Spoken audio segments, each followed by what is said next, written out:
Hi, and welcome to this installment of Frank and Mary here in Westborough. If you haven't seen the show before, my name is Art Bergeron. My day job, I do elder law at Myrick O'Connell. We are actually right here in Westborough. There are about 20 of us here and another 40 in Worcester and 10 in Boston. But this show is not about elder law. It is about my friends Frank and Mary and their goal, which is to live in their house until they die and be buried in the backyard. And if you're Frank and Mary, that means you don't want to move. You want to stay right here. You don't want to move in with your kids unless they live in Westborough, and even then, maybe not. So we've tried to get a variety of guests to come on, and for that, I've always got my great colleague and sidekick, Shelby Marshall, your selectman, who has gotten great people to come on in recent months and weeks. But for today, she figured she would give us a special guest, Shelby. Good morning, Arthur. Always great to see you. Yes, so to our viewers, I'm so excited that today's guest is none other than Mr. Arthur Bergeron. Applause, applause, applause. More. Yeah, so, we've had a variety of guests. For those of you who have been following Frank and Mary for a while, and Arthur sort of referred to it, he's done a number of seminars. Used to have a Bergeron Brief show here right on Westborough TV, where he talked a lot about elder law and things related to that. And we collectively, as we came together to kind of bring this show to you, said, well, let's do something different. But, in these times, sometimes it's important to go back to basics. And so I wanted to talk with Arthur, bring his experience to the show, to bring Frank and Mary some information on what's going on in his world as it relates to elder law, given that we're in a pandemic. So Art, let's start with kind of like what has changed? Like what's different about the conversation now, or is anything? So I think what's different about there are two kinds of things that are different about the conversation. One is that a lot more times the conversation is virtual, right? When did that ever happen before? You do like a phone call, right? And we still do some phone calls with folks, but a lot of times, especially for people who are new, they want to see you, and I can't blame them for that. And they get to see you more on the Zoom call than they do if you come to the office because you're not wearing a mask, So a piece of the change is that we just are seeing a lot of people virtually. Now that also means that a lot of times when I'm talking to someone, because my clients are all older, as you think you've heard me say, my median client age is 74. My youngest client is over 55, right? Yep. So you look awfully young to be even talking to me. So a lot of times those folks are on like with one of their kids who help them do the Zoom call. And a lot of times are also the kind of person that they want to be counting on. If you're one of the many seniors who have like a child or a good friend, but typically a child that you can really count on, that's like the greatest blessing. I mean, it was always the greatest blessing, but now more than ever, it's the greatest blessing, right? Because a lot of times you're feeling kind of stuck more in your house. So the first thing is that the conversation is different. People are obviously just staying home a lot more. So I do see folks, a lot of times I'll go to their house, right? Because they're really uncomfortable coming to the office. I mean, we still see people at the office, although, obviously we're socially distanced. There's a maximum number of people we can see. We've actually set up our conference rooms.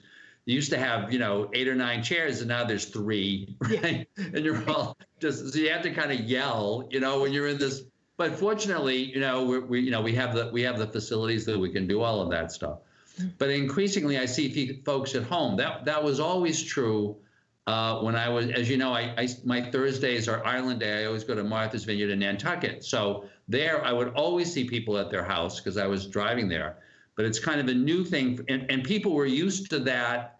Even talking to a number of professionals there, that's kind of how things got done, yep. Because so many of their folks come from off island, But here, that's kind of a weird thing, Yep. You're really going to come to my house, do I have to get it clean? I was just going to say. Oh, no, nothing special. I'm just the lawyer, so that's where the conversation occurs. Now, in terms of the conversations themselves, a couple of things have happened. First of all, whenever I do my presentations to seniors, I always say, you talk about estate planning and all that stuff, but the most important thing, you've heard me say this many times, it's cheap, it's easy. You have to have a power of attorney. You have to have a healthcare proxy, right? So I think, and a lot of people would poo-poo that because they, well, I'm worried about the long run because I might die, but I'm fine. I'm really fine, you know.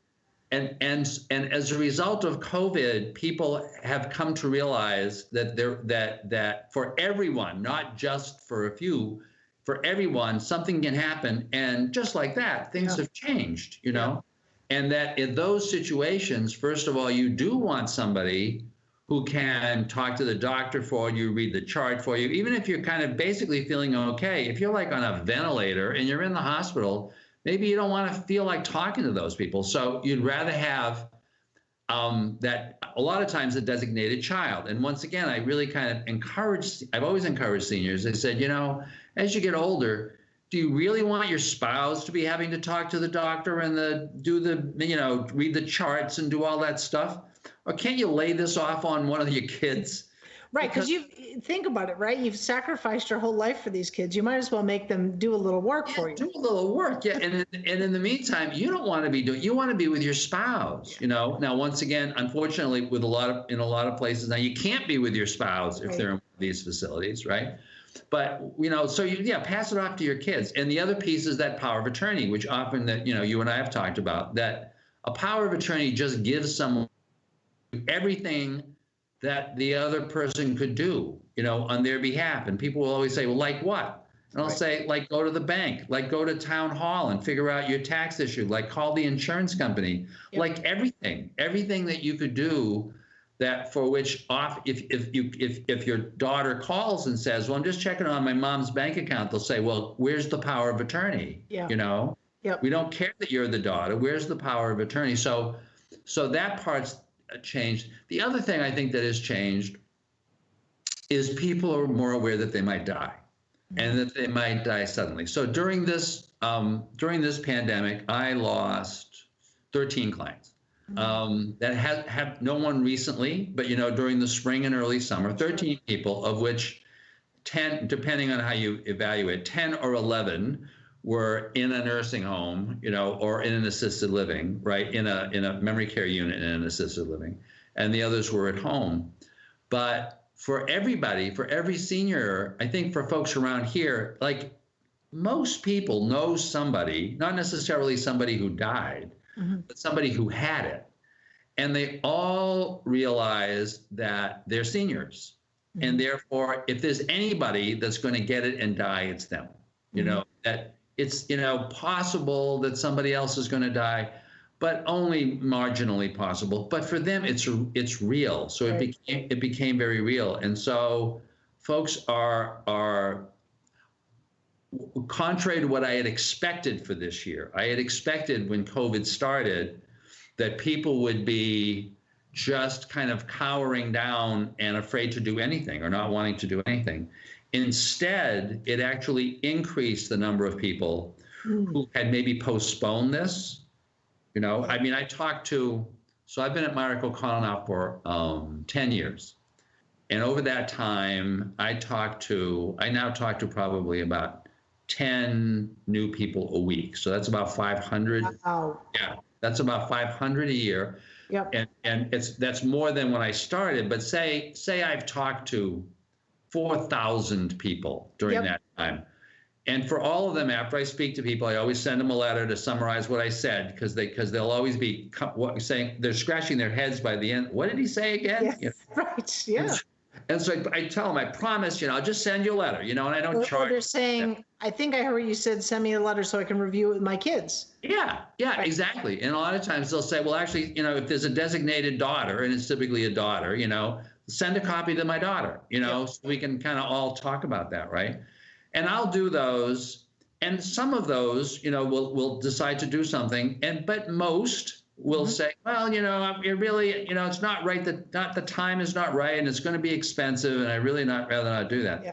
I have had so many of those people over the last 4 or 5 months actually come in with the letter. Oh, we just talked about this. the letter's dated 2016, Yeah. But don't you remember? Well, Yeah. no. Well, that's why I'm glad you brought the letter. So Yeah, we yeah. can talk about it a little bit, right? Right. But they're now feeling like I want to get this done, and I want to get it done now. Yeah. And Yeah. so it's actually there have been more people that have called and more people that want it done right away. So often, so like for example, right about this season, I'll always tell people, like starting right about now, I'll tell people, unless you've told us what you want to do, and hired us to do something, we really can't guarantee we can get it done by the first of the year. Sure. Unless you're in by November 1st, because November and December are like crazy times, right? Mm-hmm. Because the other, it's kind of in parentheses, the other overlay, of course, of what's going on here is the election. Oh, what election? Oh, there's an election, right? Yeah. So, Yeah. and it is, and for those people for whom it appears to be increasingly likely that Joe Biden's going to win, right? No matter who they support, right? Yep. They're very concerned now because they're realizing that some of the rules of the road in terms of the estate planning may be changing in the near term, and so they may be needing to adjust for that. Specifically for people who are doing planning based on they've got tax issues, they've got quite a bit of accumulated wealth, right? Yep. And like I'll give you the classic example. So and I'm actually doing. I'll talk about seminars in a second, but I'm actually doing my monthly seminar on gifting in December because it's Christmas time, so people. And so contrary to this kind of popular perception, there is actually, there's no limit to the amount that you can give, just give away, right? There's people have this sense, Oh, I thought there was, yeah. Yeah, see? Yeah. Seriously. And you'll say, I thought it was like 12 to 15,000 per person. Yeah, and they'll say that, right? And so the way that works. So here's my legal factoid here for the day. There is the key to understand this. First of all, there is no Massachusetts gift tax, right? Okay. And the receipt of the gift is not income. So from the child's perspective or from the person's perspective, whatever you give them, it's theirs. They don't, and it's not income, so they don't pay income tax on that. Okay. So it's all good if you're the recipient of it. But at the federal level, oh, and by the way, you can give away everything that you own. I just wrote a letter on this to someone. He's got about $1.5 million, and he's got no children, and he's contacted me, giving it all to the cousin, right? And I told him, I said, well, the issue is if you wait until you're dead to give it to the cousin, you're also going to send a check for about $60,000 to the Massachusetts Department of Revenue because there's an estate tax. If, on the other hand, you give it to them the day before you die, there's no tax, zero, right? And they said, you mean there's no look back? No, the day before you die. But then, of course, the conversation is, yeah, but, I'm probably not going to be feeling really good the day before I die. Well, there's a great point. There's a lot of other things going on. So going back to the power of attorney, what I told this guy is I said, all you have to do, if you have a power of attorney, you want to tell your attorney, right, that if you're really starting to slip and it appears that you really don't need to have the $1.5 million, you want to keep some in reserve, but you don't need all of that, right? Because you're dying. Yeah. And just tell them, just give it all to the cousin, give it to the cousin, and you're going to avoid all the estate tax. And so you're not simply giving money to the government by mistake. Sure. So anyway, the reason why that is the case is that for federal purposes, there is a gift tax. The way the system works, there's a combined gift and estate tax system. And the way the system works is that right now, if you died single, and you had an estate of more than a little more than $11.4 million, there would be a federal estate tax, and it's high, right? Mm-hmm. And so, but it's $11.4 million. So how many people, even in Westborough? Yeah, that's not a lot of people, right? Yeah. I find, I do a lot of work in Nantucket and Martha's Vineyard. Not a lot of people there get to that number. There may be 2, 3, 4, but not 11, right? Yeah. But when the federal government set up their system, it was a combined gift and estate tax system because they wanted to make sure people didn't do what I just said you could do. Okay. All right, for federal purposes. The feds are not listening right now. And so they said, in addition to the estate tax, there's going to be a gift tax, right? And you have to pay a gift tax if you give over certain amounts. But there are two exclusions, right, to the gift tax. One, everybody knows. The other one, nobody knows. The one that everybody knows is that you can always give up to a particular amount, which used to be $10,000, but it's increased with inflation over time. It's now 15 in 1 year to one person. Okay? No tax, no federal tax. Person, and no federal gift tax, right? Mm-hmm. But the other exclusion, if you exceed those, is in addition to that, you have a lifetime gifting exclusion equal to the estate tax amount, which is now $11.4 million, right? So unless you've got a ton of money, the gift tax is all a big joke, right? Got it. As long as the federal gift tax exclusion or federal exclusion is $11.4 million, right? Okay. Now, this gifting issue used to be significant before. It was a long time ago. It's like 15 years, no, 15, almost 20 years ago, before the federal government started really increasing their estate tax minimum. It used to be that it was $1 million. Yep. And so in that case, you really did need to go through this whole dance about giving away, so much per year per child because you were going to quickly bump up against your lifetime exclusion. At $11 million, it's not a problem. If that number changes back to $1 million next year, right, then next year you're going to be having a problem unless you give it away this year, which is the reason why we're a big firm, we deal with people with a whole range of incomes. Yep. I don't want to say we are being inundated with people, but there are a lot of people who are trying to figure out how to move money around before the end of this year because they're afraid that if the Democrats take over, the exclusion goes down and that they figure they'll at least grandfather it till like January. Yeah. But who knows if they'll grandfather it, So as a result, so that's a long way of saying that's why things are really busy at the end of the year. Usually there are tax-related things, but this year it's exceptionally busy because of that for all of these reasons, right? So people are getting their stuff done. The other thing that I think is just true in general of seniors, right, is that, and we've talked about it a lot in Westborough, and I think Westborough is a good example of it. It's brought out the best in a lot of people, right? So you had a lot of seniors who were and are at home, and they're retired, and they had their routines, right?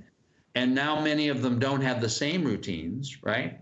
Or they had a part-time job and it's not there, and blah blah blah.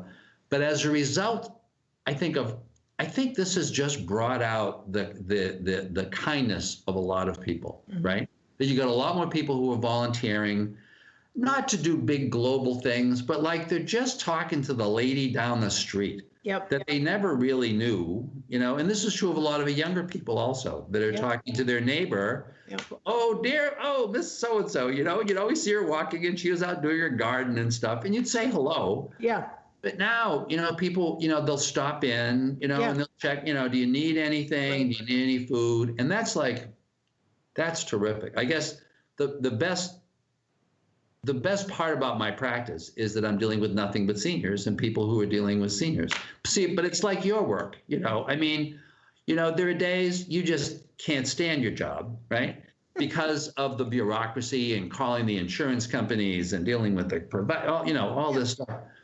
But there are moments every day that are just great moments. Yeah, right. Absolutely. I turned 70. Seems like yesterday. I turned 70 in January, right? And so, of course, increasing numbers of people are saying, so why are you retired, right? I mean, you've been a lawyer, you must be okay financially. So kind of like, why aren't you retired? And the answer that I always tell people is, well, I'm really not working anymore, right? Because as a result of, let me put it this way. So this is, once again, you heard about the Department of 2 minutes on lawyering, right? As I've told you before, I totally sympathize with lawyers who are practicing by themselves or there's just one or two of them together, because I did that for 33 years, right? I remember that week, paying a secretary with a credit card, because there was no money that came in. I remember typing up documents, and I am like the worst typist you've ever seen, right? I once did one of those little tests, because I wanted to learn typing. The biggest mistake I made in my high school career. I was at St. John's and I took modern European history instead of typing. Yep. So stupid. I know modern European history is so far gone. Right. I've been like typing terribly. Well, it's all 5 fingers, so it looks like I really can type, right? But I can't. So I did one of those little I was going to try to do something online, right? Yeah. Which is like, to learn how to type, right? And they did like a little test, and they give you a thing and you're supposed to type. And at the end of the test, they score you. And they said, your speed was excellent. Your accuracy was 38%. 62% of my letters were wrong. I am like the only person whose typing is actually harder to read than their writing, right?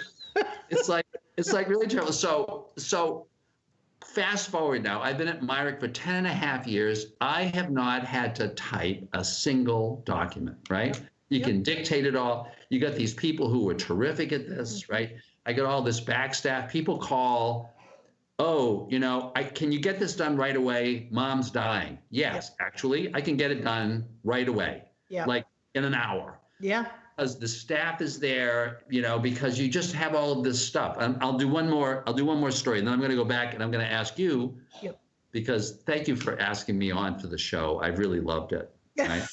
But I'm going to do one more story, which is so this is the story of, it's not Myrick O'Connell in general, although Myrick O'Connell I love. I mean, I was expecting Myrick O'Connell, big firm, a lot of prima donnas, blah, blah, blah. No, Myrick O'Connell is like a bunch of lawyers with like a Holy Cross attitude, It's like they work really hard. They get paid well, but it's because they work really hard, right? So anyway, we had done this package of documents for a family, and often I'll tell folks, I'll say, well, the best package of documents if you're a couple is you want to structure things so that if one of you dies, everything is going to go into trust for the benefit of your spouse, so that if they ever need nursing home care, they'll be okay. And then I always tell people, so if one of you is more at risk of dying suddenly, you probably want to put all those documents in that person's name, or put all your property in that person's name. And I had this couple, and they're from the Worcester area, right? And they had real estate, had quite a bit of real estate. And I said this, and the husband had a heart condition, right? And so I said, well, while we're doing all this, we probably want to put the property in the husband's name, right? So that if he dies suddenly, everything will be safe for the wife. Oh, no, says the husband. We've always done things together, but no problem. So then a couple years later, I'm on Martha's Vineyard. I'm in the line waiting for the ferry to get off of the island. And I get a cell phone call from the wife. This is late November, a couple of years ago. My husband, there was a freak snowstorm. My husband was out shoveling. He fell down on the driveway. Nobody saw him. He was there for a couple of hours. He's now at the ICU in Worcester. He may be dead in 2 hours, right? Or he may be dead anytime. I said, don't let him die. I'll be right there, right? But now, because it's Myrick O'Connell, I was able to email one of our associates to have him pull all the deeds off of the registry of deeds, prepare me all the new deeds. They were all ready when I got to Westborough, and I was able to drive to the hospital and get the document signed, and he died the following morning, Wow. So these are the kinds of things that, of course, you could never do. I could never do before as a sole practitioner, but you can do because it's a big firm. So now, thank you for inviting me. Absolutely. But it's new in Westborough. And by the way, and thanks for doing these shows. I think, you have said to me, you've said that, you hear from a lot of folks that are there. And I think they're really important. I think they're just really useful for a lot of people. So what's new coming up in Westborough? Well, thank you for being our guest today. I think, this is a reminder to me of why we started doing the work that we're doing together and why it's important. And I think it's important. I don't think either one of us sort of want to self-promote our business and the work, but the work we do is really important, and the services that we provide are really important to people at the most critical time when they need them, and often they don't know enough about them when they need them. So it's, I think, a reminder to both of us to circle back on that on occasion. So yeah, so in the town, as folks know, we have town meeting coming up on November 7th. That's going to start at 10 a.m. at Westborough High School. There are 14 articles on the warrant. Hopefully it goes pretty quickly. We'll be all masked, we'll be safe, encourage folks to turn out for that. And of course, our friends at Westborough TV will be broadcasting town meeting live. Next week on Frank and Mary, we will have our town manager, Christy Williams, on. She'll talk to us about the budget, where are we at, and a little bit about the town meeting warrant. But you know, we won't cover that in detail because folks can go online and look at the warrant. And by the way, regarding the way town meeting is running, is it like the last time that you're kind of putting people in different rooms and so that people can feel comfortable going? There's social distance, everybody's got a mask. That's great. That's great. All of that 6 feet apart, unless you're with, you know, your family unit and you can sit near each other and all that. And then on November 11th, we will have Andrea Little on to talk to us about the Blue Star Memorial, which is a new memorial that will be placed here in town. I've been working with Mrs. Little on it, and she's a member of the Garden Club and actually has served at a national level to place these markers throughout the country. So that will be a fun discussion. And we're working on some other cool guests. So things are good in Westborough. Our numbers are good right now for COVID. Unfortunately, they're on the rise in a lot of places, so we want to stay out of the red. So encourage folks to still be kind, wear masks, and wash those hands. We're all in this together. Yes. We're all in this, and this is what's really gotten to people. We're all in this together. Yep. So Shelby, thank you very much for inviting me. Yep. Right. And thanks for being a great co-host. You're just wonderful. It's just, these shows are just so much fun. I can't stand it. And thank you to Aiden. I'm always seeing Aiden, although the folks back home aren't seeing him in this little splotch in the corner of the screen, right? Thanks so much to Aiden for managing to pull these off constantly and just doing a great job. So we really appreciate it. We really appreciate it. So thank you all. We hope you enjoy this. I hope you weren't too bored with the guests this week. And we'll look forward to seeing you both next week on the next installment of Frank and Mary here in Westborough. Bye-bye.